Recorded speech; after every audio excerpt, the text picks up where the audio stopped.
Assalamu alaikum everyone. I am Mohsina Mukhtar from Snowman Publishers. And in this video we are going to talk about page number 6 of Knowledge Whale English series. This is the book for nursery classes. Look, this is page number 6 and it's beautifully illustrated. We can see 3 icons at the top of this page: listening, speaking and reading, and one QR code for storytelling. Listening, speaking और reading के जो icons हैं ये बच्चे पहचानते हैं क्योंकि play group में उन्होंने इसके तहत काम किया है। और क्यूआर कोड को जब आप स्कैन करेंगे तो ये आपको स्टोरी टेलिंग वीडियोस तक एक्सेस देगा। This page is all about introduction of letter A through the method of story telling and sight reading. The objectives of this page: recognize and differentiate between capital A and small a, enhance the vocabulary with the words starting with letter A, develop listening and comprehension skills through storytelling, and practice sight reading new words.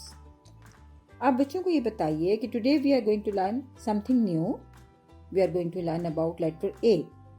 इससे पहले बच्चों को किताब का सफ़ा दिखा के motivate कीजिए।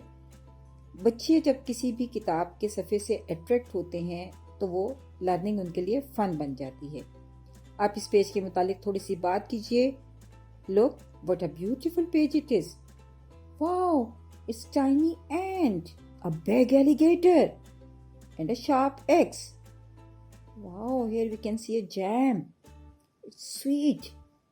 जब आप बच्चों से पेज पे मौजूद कैरेक्टर्स के मुतालिक बात करते हैं तो बच्चे इंजॉय करते हैं, बच्चे इन्वॉल्व होते हैं और साथ साथ उनके लिसनिंग स्किल्स जो हैं वो डेवलप होती हैं।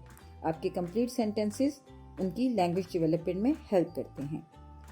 तो आप बच्चों को फ्लैश कार्ड दिखाइए। लेटर ए का कैपिटल और स्मॉल लेटर्स के अलग अलग आप बनवाइए। आप जब लेटर ए का फ्लैश कार्ड दिखाते वक्त बच्चों को बताइए, this is capital A, this is small A, capital A, small A, capital A, small ए।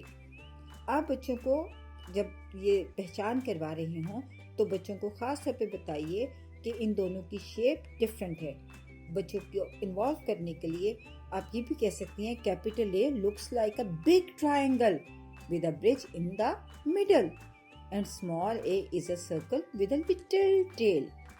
जब आप फिंगर मूव करते हुए ये दोहराएंगे तो बच्चों के जहन में इसकी फॉर्मेशन जो है वो आप कह लीजिए कि पुख्ता हो जाएगी और वो पहचानेंगे इसको। फिर उसके बाद आप उन्हें बताइए कि shape is different but the name and the sound is same. इन दोनों का नाम जो है वो एक ही है और आवाज़ भी एक है। And the name of the letter is A, sound is a. Name of the letter is A, sound is a. Name of the letter is A, sound is a. अब आपने बच्चों को शेप बता दी, उसका नाम बता दिया और उसकी साउंड का इंट्रोडक्शन भी दे दिया।